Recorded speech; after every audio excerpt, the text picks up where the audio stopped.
tere, ilusat tänast päeva. Ma olen tegelikult pikalt juba mõelnud, et räägin oma loo ja nüüd siis täna ma sain selle kirja paberile ja ma räägin siis sellise loo, kuidas mina kohtusin Jeesusega või tegelikult õigemini, kuidas Jeesus tuli minu ellu ja mind päästis. Ma loen selle siit paberilt ette.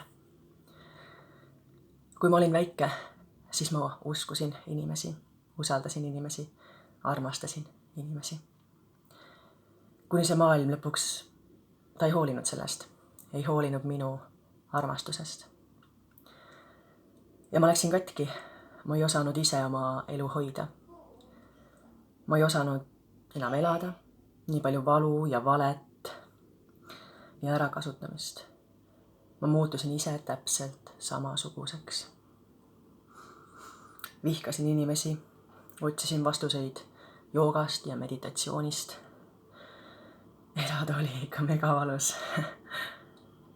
Minu sees oli tühimik ja ma igatsesin tõelist armastust. Ma nagu teadsin enda sees, et kuskil peab olema tõeline armastus, kuskil peab olema tõeline headus. Ja ma igatsesin tõelist headust ja tõelist armastust.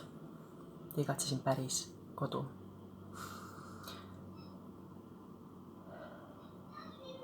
Ma igatsesin seda, aga ise muutusin selle vastandiks. Otsisin tõde kõikjalt. Ja ma ei leidnud seda. Ja kohe kindlasti ei leidnud ma seda siit maailmast. Ja ma ei leidnud seda inimestelt. Ja täna ma tean, et seda ei saagi leida siit maailmast. Ja seda ei saagi leida inimestelt.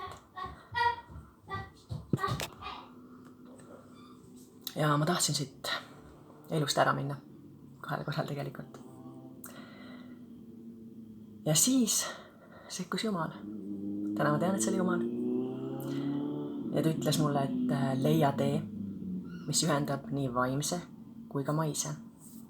Sest mina lendasin vaimselt ikka täiesti kuskile minema. 2 aastat siis mediteerisin 4 seina vahel. Ei suhelnud inimestega, ei käinud väljas. Ja siis ma leidsingi tõe ja armastuse ja valguse, tõelise headuse ja tõelise kodu. Ja selleks oli ja on Jeesus. Ja täna tegelikult tänu Jeesusele, tänu Jumalale armastan ma jälle inimesi. Aga mitte iseenesest, vaid sellepärast, et Jumal